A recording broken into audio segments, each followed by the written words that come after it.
Hello guys, this is your girl Lady P. Keep watching DDTV.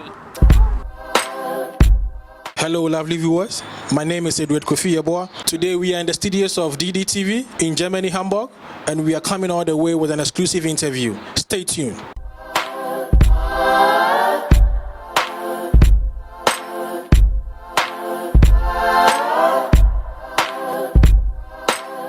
Welcome back. We're still in the studios of DDTV, all the way from Germany, Hamburg, and I'm here to introduce to you a very strong man, entrepreneur, energetic, who is trying to build bridges between Ghana and Germany and Africa as well, and I'm here to introduce him to you. Welcome to DDTV studios. So tell us about yourself. Thank you very much for having me. My name is David Kwame Amoateng. I'm born and raised in Germany. My dad is a Ghanaian and my mom is a German. And I'm a social economist. Where in Ghana are you from? My dad is from Ashanti Bekwai, and I have a big family in Kumasi. I heard you're the founder and the CEO of Ashe. What is it about? Yes, that's true. I founded a company in Germany and in Ghana as well. And we are basically producing dolls of color, POC dolls and black dolls for the European market for now. And we are also going to the African market as well. So how come with the idea, with the concept of making dolls and you establishing to the whole Africa, and why Ghana and Germany to be precise? Yes, good question. I came up with the idea almost 1.5 years ago. I was looking for a black doll for my niece because I wanted to give her a black doll for self-identification and self-empowerment, self-love, and I was looking on the German market for it, and I couldn't find any because I had some criteria which the doll should fulfill. For example, it should be organic fabric just used, that there's no chemicals inside. It should be like fair trade and no mass production. And and I couldn't find it in Germany, so basically I found one in Amsterdam on Colored Goodies, which is a very nice shop, black owned in Amsterdam. And so I came back with a doll. My niece was so happy, and then I was like, hey, why there's no black dolls, quality dolls on the market? I did some research and I found out that 95% of the dolls worldwide are white, and that doesn't reflect our society at all. So I was thinking I gotta change it. So I made up my plan to do that, and for me it was clear that I want to establish it in Ghana because I know that in Ghana there's a very high expertise in tailoring and sewing. So then I thought, okay, I'm a social economist, I don't know how to do dolls, so I did a course. I did a dolls course with a German designer here in Hamburg. But before you go further, why did you choose Ghana? Is it because Ghanaian or your dad is a Ghanaian? Yeah. So why the whole concept is based on Ghana, Germany, and not any other African country? Yeah, that's a good question. So I decided Ghana because my dad is from Ghana and I'm familiar with Ghana. And the most toys are made in China or India. And I thought, there's so high potential in Ghana and Africa in general. And I want to use this potential and show that there's expertise also over there, and I could bring it into the European market, and they are able to do it. So that's why I came up with Ghana. Like I said, I was looking for an opportunity in Ghana to produce my dolls. So after preparing everything here, my family and friends supported me to get ready for it because, like I said, this is not my field, but I really wanted it. So I was like making my research and putting my bag together and said, I called a friend of mine, his name is Gideon. Shout out to Gideon. He really supported me. It's a close friend that I met 4 years ago during... Is he a Ghanaian? Is Gideon a Ghanaian? Yeah, he's a Ghanaian from Oda. the eastern region. Yes. Okay. And I met him actually 4 years ago in China. Oh. I did a semester abroad and he did his master's in China. Okay. So and you guys met in China? We met in China the first time. Wow. Yes. Wow. And you know, and he have a very social heart. He have a own school in Oda with 260 children, so he's a director of a school. Okay. And I know I was like thinking, oh, I met a nice guy in China and I should call him and tell him about my idea. So I told him my idea and he was in love from the first second and said, hey David, this is a very, very nice idea. I'm with you. So if you are here, I will go with you around. I have holidays, the school holidays starting, so just come over and we do the research and find some producers for you. Yes. So how was your relationship with him? You meeting a black Ghanaian guy, working with him, you know, going to places. Yes. All based on your research. Yeah. How was your relationship with him? Yeah. So the relationship was very beautiful. He's a very honest, reliable guy, and I felt it already in China that he's a nice guy. And then in Ghana, I just saw it. So actually, we spent the first weeks in Accra to prepare our road trip, because we went from Accra up to Bolgatanga to the north, northern Ghana. in northern Ghana, yeah. So, and everything with a car, and we did some appointments with like tailor shops and producers to introduce my ideas. So I was bringing pattern, I was bringing a PowerPoint presentation, and I wanted to make some workshop with the people to show how to make the dolls on a European standard, because How did you get in collaboration with the tailor shops and all those kind of people? Yeah, it's a good question again. You walked in yourself to find those people? Yeah, so I did some research before here in the internet, and I did some appointments before, but you know, Ghana is more face-to-face. So when I was there, then Gideon organized also some appointments with like someone in Cape Coast. Then we had some appointments in Accra, some in Kumasi, Temale, and Bolga. Wow, so you visited all those places? All those places. Based on the research? Based on the research. Wow. And then we saw there are very good organized tailor shops, and so then we thought, okay, we have to just teach them and give small workshops, and then they can produce for us. But it wasn't that easy that it looks like, because there's no doll makers in Ghana. Their expertise in tailoring and sewing, very, very beautiful, but no experience with dolls. So I went into workshops, showed them, then they did some samples for me, and then I decided who we can work with whom we can work. Do you have samples of your dolls? Yes, I have some. So we have like, have a look. yes, we have like different. Show to the camera. Yes, we have like. Show to the world. This is Kofi. This is Ajoa. Wow, this Kofi? Yeah, this is Kofi. I'm called Kofi. Yeah, you So see, that's me? that's you. Wow. So, and this is Ajoa. So, and we have like different colors and also different dresses. So, yes, it's very, very beautiful, and they did a great job. And the thing is, the love to the details, you know, like the stitching of the feet, or even the hairstyle is like, you know, African ones. And yeah, so we put our love inside.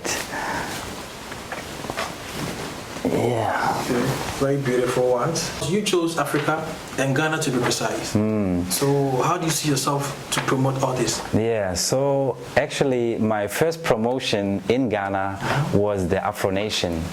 Okay. So I had like a few samples, and then I went with these samples to the Afro Nation Festival. Okay. And you know, I'm actually not a groupie, but I went to the first line of the stage, Okay. you know, and then I was waiting for Burna Boy and for Shatawale. Yeah. And then I had the doll in my hand, and it was like Burna Boy was facing me, and I said, take this doll, take this doll. So I gave it into his hand, and he took the doll, and I could make some picture with it. Wow. And then I was so happy. And I did the same with Shatawale, and even he took the doll to the stage and was like singing and acting with the doll in his hand. It was so beautiful. So this was my first promotion, and even I went to several people because it was an international festival. It was not just for Ghanaians. They came from US, from UK, from all over, everywhere. So Ludacris was in Ghana. A lot of people. T.I. several stars from. That was right. Yeah. Me too. I was because Shatawale have a song with her, and I was like, oh, hopefully she will come on stage with him. He was playing the song, but without her. But maybe next time. Okay. And so this was my first promotion, and I even give the dolls to the guests and asking for pictures, for promotion pictures. So this was like basically the first step into my Instagram account. Okay. And it started pretty well because, you know, having like the African giant on my page is like a boost, you know. Okay. So it was quite nice. And after with Burna Boy and Shatawale, how is it going? Yes. Having a great feel. Yeah, so far so good. You know, I'm very proud that. So maybe I can explain to you the name of my company is Little Ashe. Yeah. So it's Little Ashe, and Ashe means it's a West African word which comes from the Yoruba, and actually they're basically before the borders made by the colonialism. It came like they were from Nigeria to Ghana. They were spread all over. So I wanted a name which unite the people. And in my context, Ashe means make things happen and produce a change. Okay, so it means Ashe means make things happen and produce a change, and this is what I want. I want to make things happen. That I went to Ghana to make toys on a European standard, which never happened before in this niche market, and then produce a change in the mind of the people that playing with black dolls have a big impact for self-identification, even though fighting racism, bringing the doll into white kinder rooms and child rooms. Kinder, yeah. So I switch into Germany. Yeah, it's a German word. But kindergarten is right. Yeah. Kindergarten. So I mix a little bit the German and the English. Yeah, it's called Dinglish. Sometimes, you have it with me, but I try my best. Okay. Yeah, so my tree is kra kra kra kra, so we can even switch the languages. Mehoye, now swear. Mehoye pa. Ah, nice. What's so for here? Hey, no, master, don't put me too hard. Okay. Yeah. That's nice. Yeah. So make things happen and produce a change. So the meaning have a huge impact and also a deep meaning, and it's not just a name. So yeah. So once again, how do you see yourself in the next years with your production, with your dolls, promoting? Yeah, it's a good Africa. How do you see yourself? Yeah, so we now starting it to promote it. So I have a web page, which is like www.littleashe.com. It's www.littleashe.com. There you can buy the dolls. The page is now in German for now, but we will translate it in the next weeks into English, that also we can reach the whole European market, because there's black communities like in UK, Belgium, Holland. So actually, even though there are bigger communities than here, but like I said, it's not just for the black people, it's also for the whites to see the equality about humans, you know, and that their children's also playing with diversity toys, you know. Yeah, so this is one of my mission, you know. Yes. Yeah, Mr. David, now we've gotten to know, let's say, almost 80% of your idea and the concept of everything. So me being a Ghanaian, tell me, what are some of the challenges that you faced when you came to Ghana in terms of your research and your relationship with those people? Yes, I had some challenges. It started with like register my company, you know. Yes. So when you register a company in Ghana, Yes. they tell you, oh, after a few days you can go and you're finished. But it took me like 4 good weeks to get my certificate. That's the company registration. Yeah, yes. So this was one of the challenge. But even like this was like, I don't know, the paperwork. So the paperwork is a little difficult, but everything was in English, so it was easy for me to get through. And the registration was in Accra, but the operation is in Kumasi. Okay, yeah, that's what I wanted to do. Yeah. So, but you know, like you said, you know Ghana, and the challenges start with like registration, but even though like driving the car around the country, you know, I have like... So you were driving in Ghana? Yes, I'm driving in Ghana. I drove... How were you coping with that? Yeah, it was also difficult. I mean, the roads are not that in shape like here, you know, but you manage it. And the people sometimes over speeding or like, you know, driving a little crazy. It's true, but I was safe and I always felt safe. So there was like, I needed a little time to get used to it, but at the end everything was fine. But you know, breakdown with a car is also happened because I don't have a brand new car there. It was a used one, and we had, I don't know, in these 4 months I had to see maybe 6 times the car mechanic. Okay. So this was also one of my challenges, to keep the car in shape. Yeah. Okay. And how did you find a producer in Ghana?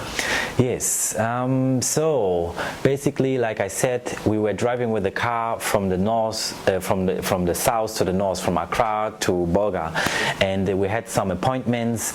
And actually, I had an appointment in Cape Coast, and we were driving to Cape Coast. It's called Global Mamas, and they are already operating internationally. So I was thinking, oh, the Global Mamas should be a good opportunity to produce my dolls because they already have the knowledge, they know how to trade and everything.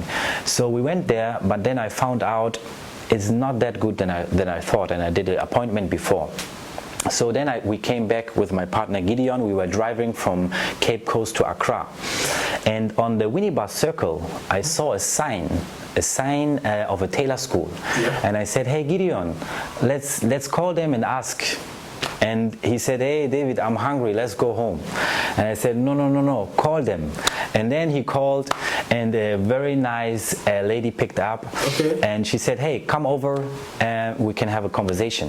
Okay. So then I went to it was a tailor school. We went there, and it was a school? It was a school. It was like not a fashion shop? No, not a shop or anything. So it was a school, yes. Wow. So, and then we went to Winneba and met this beautiful woman. Her name is Joanne. So shout out to Joanne. Thank you so much for making things happen.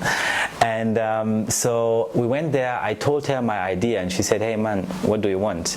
And I said, hey, I want to make cotton dolls out of organic fabrics, and they should be black for the European market. And then she said, why you want to do this and why you want to do it in Ghana? And I said, hey, I'm half Ghanaian and I see the potential and the expertise here, so I want to do it here and not in a mass production in India or China.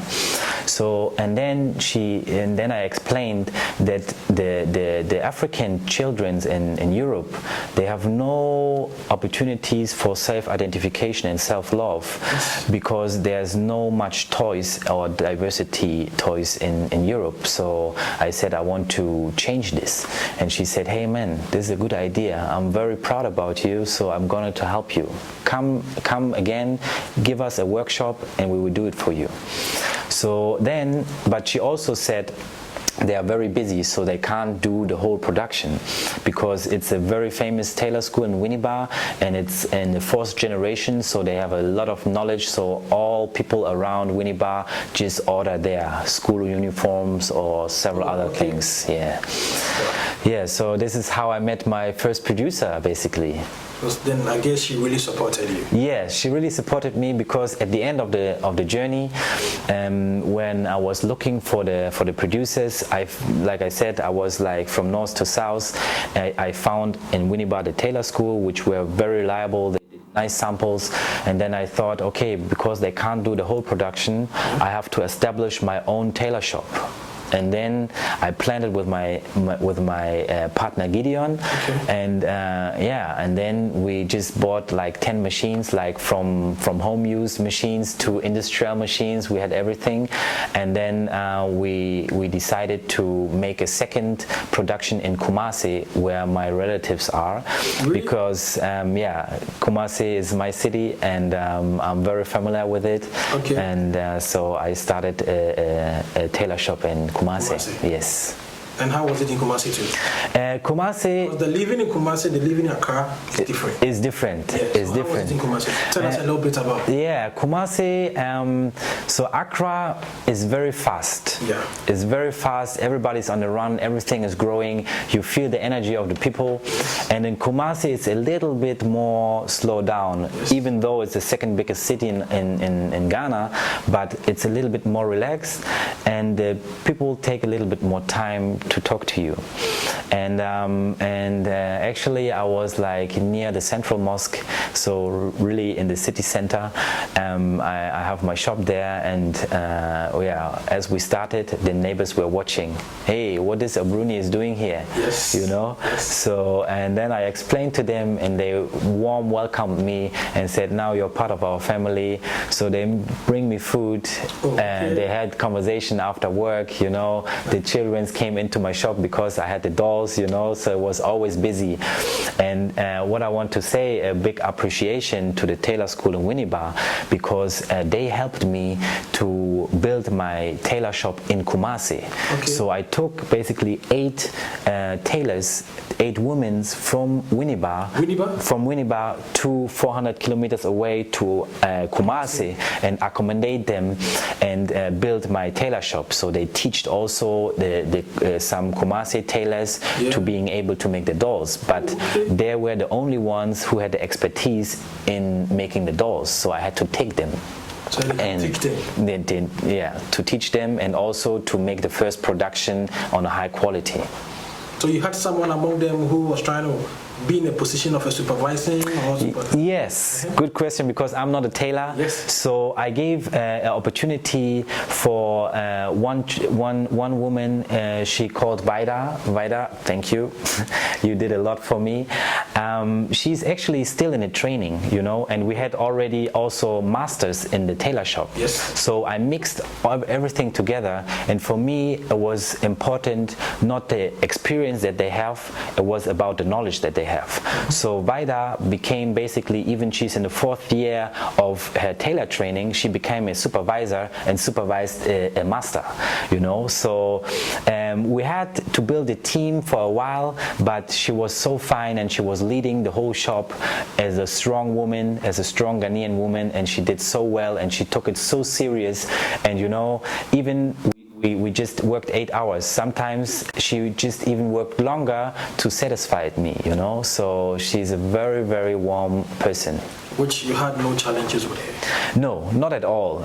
I mean, at the beginning, you know, it's normal to make mistakes, because they never did these dolls before, even though they trained for like almost 2 months to make it. So if there were difficulties, we had discussions, and for me it was important to have an eye-on-eye conversation, and not that I'm the master, I'm the big man from Europe, and I come with my money and just do what I want.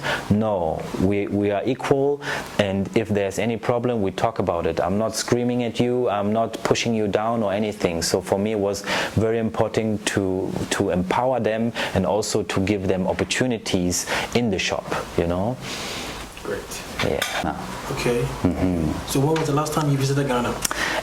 I just arrived February this year. So 2020, yes. So I spent New Year, Christmas, all the first time in Ghana. I was on the Afro Nation festival, so it was amazing. Year of return.